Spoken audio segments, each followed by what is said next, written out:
Gry komputerowe są jedną z najlepszych i do tego najprzyjemniejszych form spędzania wolnego czasu. Z tym zgodzi się pewnie większość z Was. Nie tylko są one przyjemne, relaksujące, ale mogą nas także wiele nauczyć. Jednak na czym grać? Otóż komputery stacjonarne zajmują naprawdę dużo miejsca oraz pochłaniają ogromne ilości energii. Laptopy z kolei to podobno wcale nie są dobre do grania. Otóż przez bardzo długi okres tak też było, ale tylko w kilku ostatnich latach technologia mobilna rozwinęła się bardziej niż przez całą poprzednią dekadę, sprawiając, że granie na laptopie dzisiaj to już zupełnie inne doświadczenie.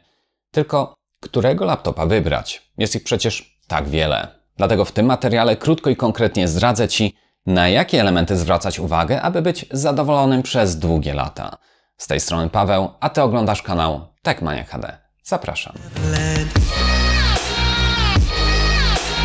Przeglądając oferty sklepów online już na samym początku napotykamy na wybór wielkości matrycy i dobrze, bowiem to właśnie ten czynnik w pierwszej kolejności decyduje o tym, czy dana konstrukcja w ogóle będzie się nadawała do tak zwanego szeroko pojętego gamingu. Co ciekawe, wcale tu nie chodzi o to, jak komfortowo będziecie się patrzyło w mniejszy czy większy ekran. Bardzo często jest to tylko kwestią naszej osobistej preferencji, ale już w pierwszym etapie, w czasie wyboru wielkości matrycy, czeka na Ciebie pierwsza i poważna pułapka. Otóż polega ona na tym, że laptopy o przekątnej ekranu poniżej 15 cali wcale do grania się nie nadają. Chociaż oczywiście są pewne wyjątki od tej reguły, to są to zwykle prawdziwie drogie wyjątki. Zresztą zerknijmy na kilka z nich. Przeglądając kategorię od 13 do niespełna 15 cali widzimy takie oto konstrukcje. Ceny niektórych wydają się bardzo atrakcyjne i laptopy tego pokroju często kupowane są przez rodziców dla swoich dzieci. Nie byłoby w tym nic złego, gdyby taki komputer służył tylko i wyłącznie jako pomoc szkolna lub żeby coś wydrukować, bo owszem, do tego on wystarczy, ale do grania absolutnie się nie nadaje. Czy to tylko kwestia tego, jak wiele laptop kosztuje? No, niekoniecznie. Spójrzmy więc na sporo droższą propozycję. Intel 11 generacji, 16 GB RAMu. To musi gry połykać. Niestety, nic bardziej mylnego. Kupując ten laptop z myślą o grach komputerowych prawdopodobnie dokonamy najgorszego zakupu w życiu. Po prostu grafika, w którą ta konstrukcja jest wyposażona, nie nadaje się do grania. Nie za te pieniądze. Spokojnie, dojdziemy do sedna i wytłumaczę Wam, jak nie popełnić takiej pomyłki. W końcu jest to bardzo dużo pieniędzy i każdy z nas chce wydać je mądrze, nie szybko. Na przykład laptop, którego trzymam tu w ręku, jest tańszy od tego HP, którego widzieliście przed chwilą, ale posiada on dedykowany układ graficzny, który jest wielokrotnie mocniejszy. Tym samym doskonale nadaje się on do gier.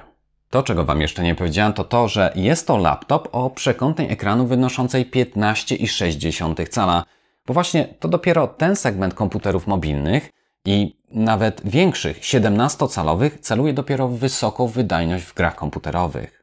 Tak więc 12, 13 czy nawet 14-calowe konstrukcje, choć tak przyjemne dla oka, kierowane są w większości do użytkowników specjalnie niewymagających. Nawet jeżeli jest to model droższy z wyższej półki, w całości wykonany z pięknego aluminium, to wciąż nie oznacza, że jakkolwiek będzie nadawał się on do grania. Tak więc, jeżeli szukamy konstrukcji wydajnej, jednocześnie nie kosztującej majątku, to powinniśmy celować właśnie w wielkość matrycy powyżej 15 cali. Niektóre sklepy idą nam z tym nawet na rękę, dodając specjalną kategorię nazwaną chociażby laptopy dla graczy, ale i tutaj powinniśmy być bardzo ostrożni. Wejdźmy więc do tej kategorii i zobaczmy, co tam na nas czeka. Szybko przeglądając oferty widzimy, że każda z tych propozycji posiada już dedykowany układ graficzny, który jest niezaprzeczalnie istotnym elementem składającym się na laptopa do gier. Jednak zanim pomogę Wam wybrać odpowiedni układ graficzny, to musimy z tej listy wykreślić zestawy nie bardzo nadające się do gamingu, czyli wszystkie te, które mają tylko jedną kość pamięci zamiast tak jak trzeba dwóch. Jeżeli w laptopie czy nawet w komputerze stacjonarnym jest tylko jedna kość pamięci, to działa ona z połową podanej prędkości, z którą działać powinna. To jest właśnie ta druga pułapka, w którą możesz wpaść. Pamięć RAM pracująca z połową prędkości, no cóż, pracuje z połową prędkości, co ma naprawdę ogromny wpływ na sprawność działania systemu, ale przede wszystkim na wydajność w grach. Jeśli chcesz wiedzieć więcej, dlaczego tak się dzieje, to kliknij w link w Twoim prawym górnym rogu lub w opisie poniżej.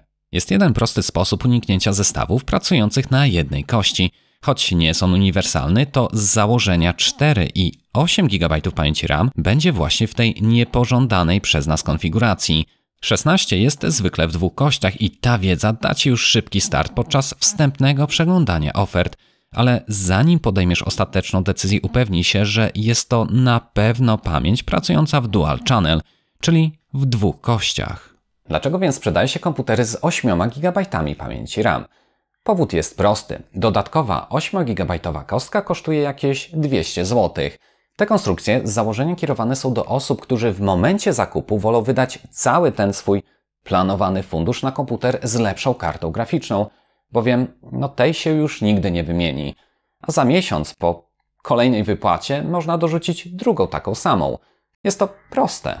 Problem w tym wszystkim polega na tym, że osoby mniej wtajemniczone kupują właśnie te laptopy z 8 GB pamięci RAM i już jej nigdy nie dokładają. Komputer z jedną 8 GB kością będzie tańszy, owszem, zgadzam się z tym w 100%, ale jeżeli powiem Ci teraz, że karta graficzna wtedy będzie pracowała na 60, 70 czy nawet 80% swojej mocy, to czy jest to coś, na czym chciałbyś naprawdę oszczędzać? Tak więc, jeśli dokupienie i dołożenie pamięci po miesiącu nie stanowi dla Ciebie problemu, to śmiało możesz kupić taką konfigurację. Nie jest to zwykle skomplikowana operacja, lecz jeśli nie widzisz się w tej roli, to kupując komputer z 1/8 wyrządzisz sobie krzywdę i jestem przekonany, że nie po to kupujesz laptopa z dobrą kartą graficzną, żeby ta nie mogła pracować w pełni swojego potencjału. Niektóre sklepy internetowe z miejsca dają nam możliwość wyboru, więc naprawdę rozważcie dodanie drugiej kości pamięci. A ekran Full HD w laptopie do grania w zupełności wystarczy. Dużo ważniejsza jest szybkość odświeżania matrycy. 60 Hz nadaje się do gier ekonomicznych czy strategii, ale jeśli celujesz we wszystkie inne produkcje, to 120 lub 144 Hz powinno być Twoim głównym celem. Z kolei matryce o jeszcze wyższym odświeżaniu nie zaszkodzą, ale zysk nie jest już taki sam.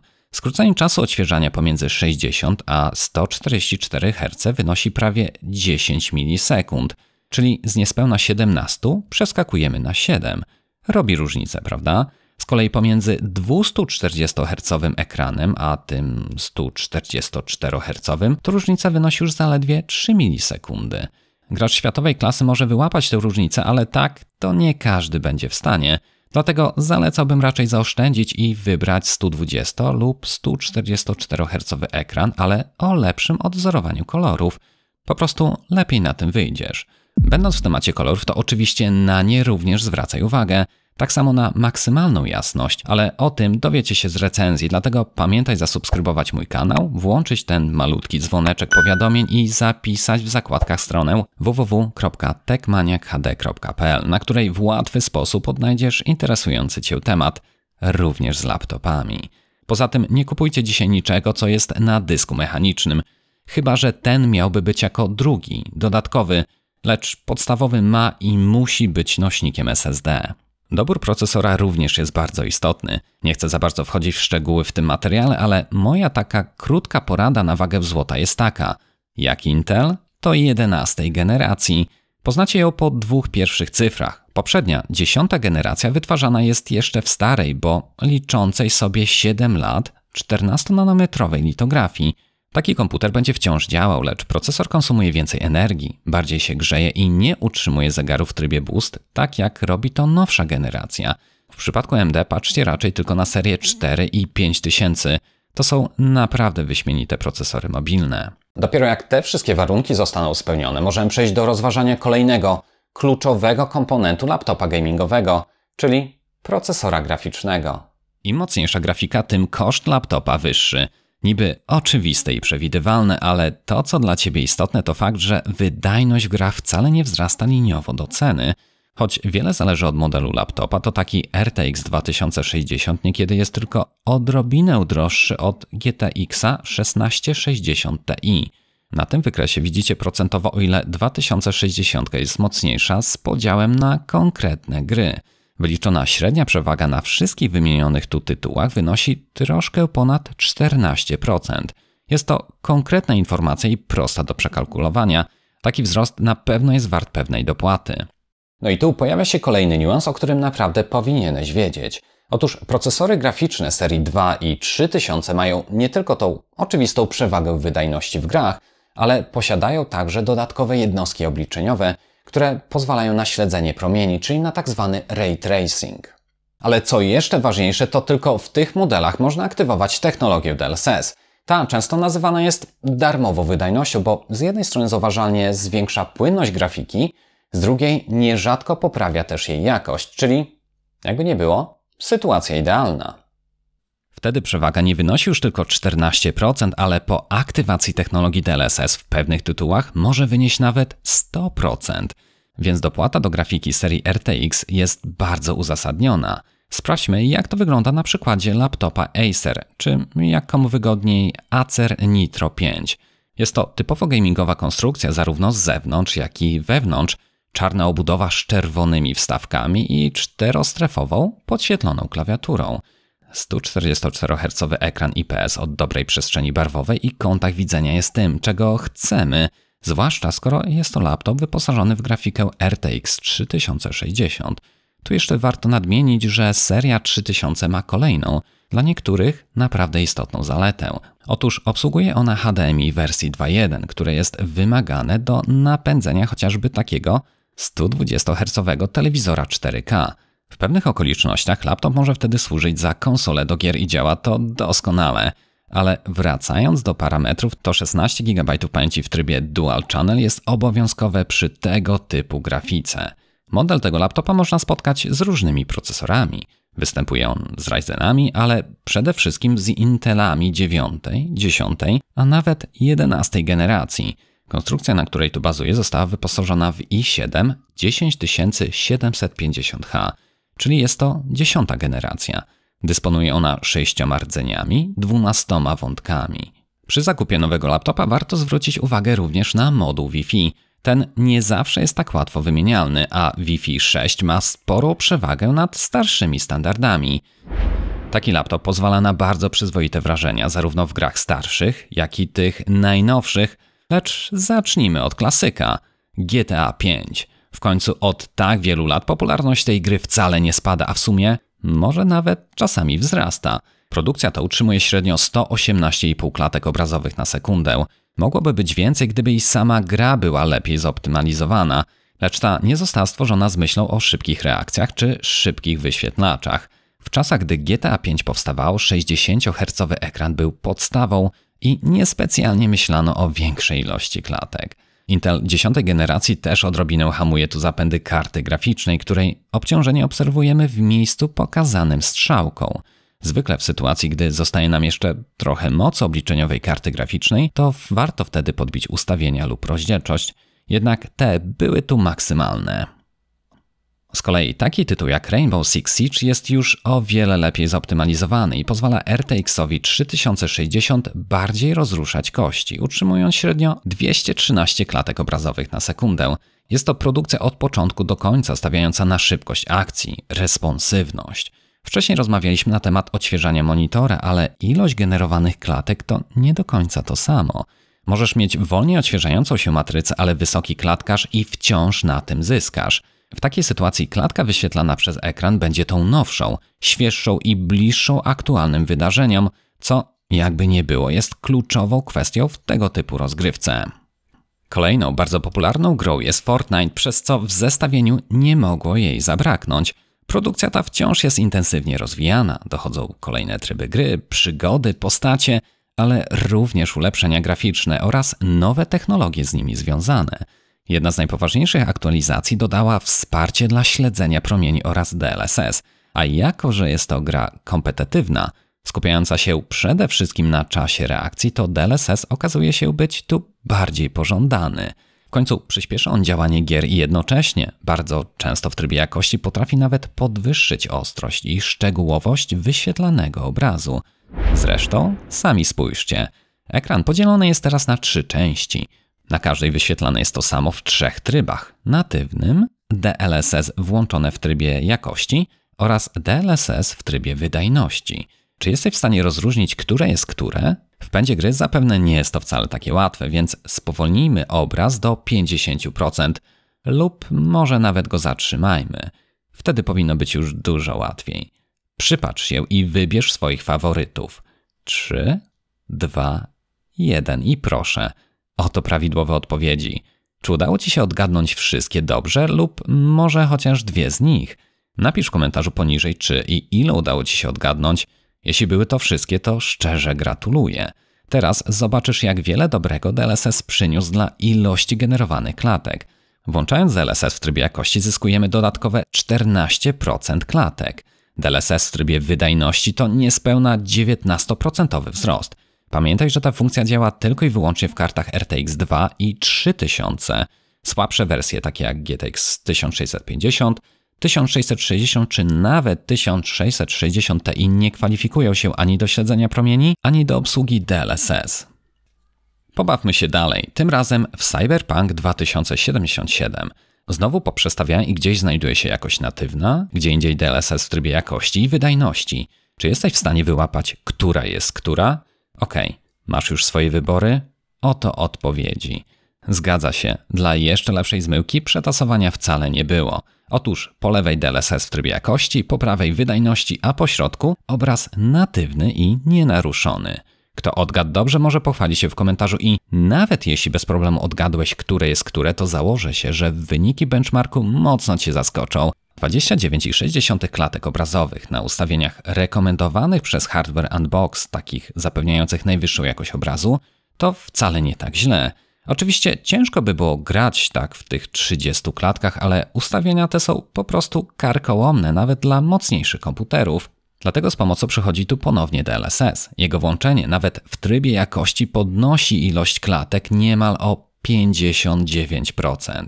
Z tych niespełna 30 do 47. Jednak to jeszcze nic.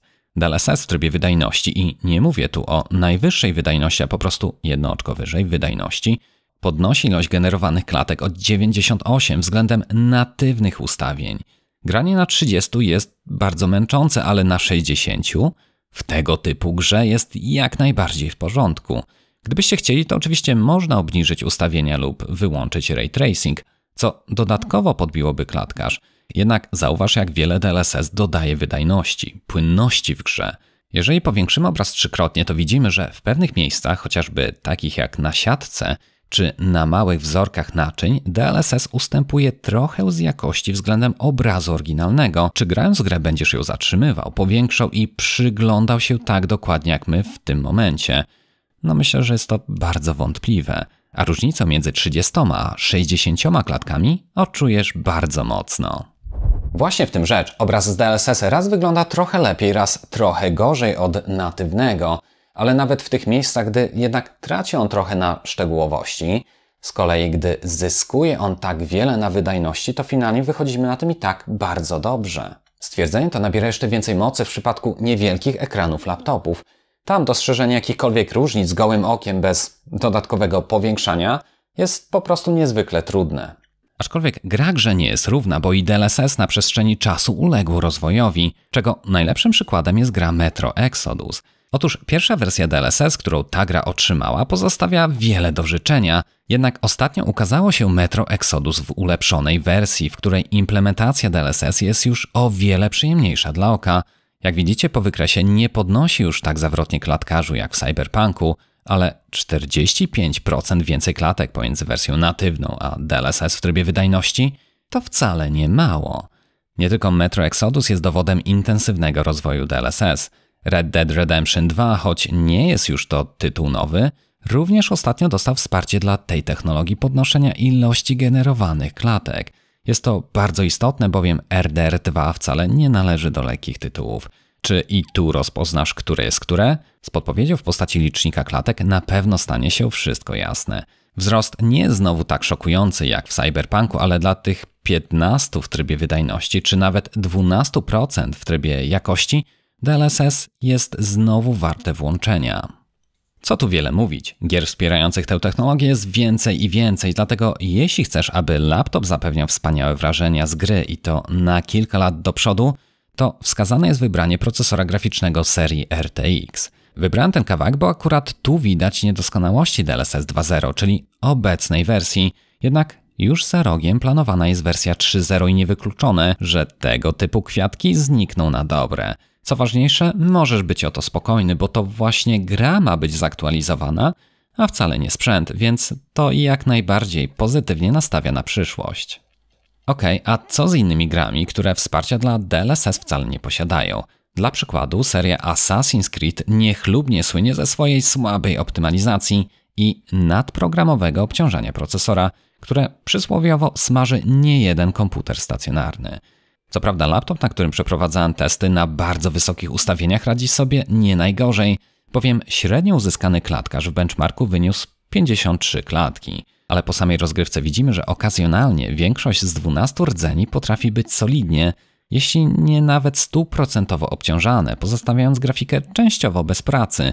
Innymi słowy, jeśli jesteś fanem Assassin's Creed Odyssey lub Valhalli, to celuj w mocniejszy procesor, np. Ryzen 5000 lub Intel i7 11 generacji. Tak więc, jeśli dzisiaj wybierać nowego laptopa do gier, to raczej tego, który posiada już wsparcie dla wymienionych technologii. Grafiki pokroju RTX 2000, RTX 3000 i kolejne w przyszłości. Pamiętajcie też o pułapkach pokroju 8 GB pamięci RAM czy dyskach mechanicznych. Unikajcie takich laptopów, bo nawet z najmocniejszą grafiką nie zapewnią Wam oczekiwanych wrażeń z gier komputerowych. Jeśli podobał Ci się ten materiał, to warto zostawić subskrypcję, a jeśli już subskrybujesz, to pamiętaj o zaglądaniu na stronę www.techmaniakhd.pl. Z mojej strony to wszystko i dziękuję, że zostaliście ze mną do samego końca. Trzymajcie się, hej!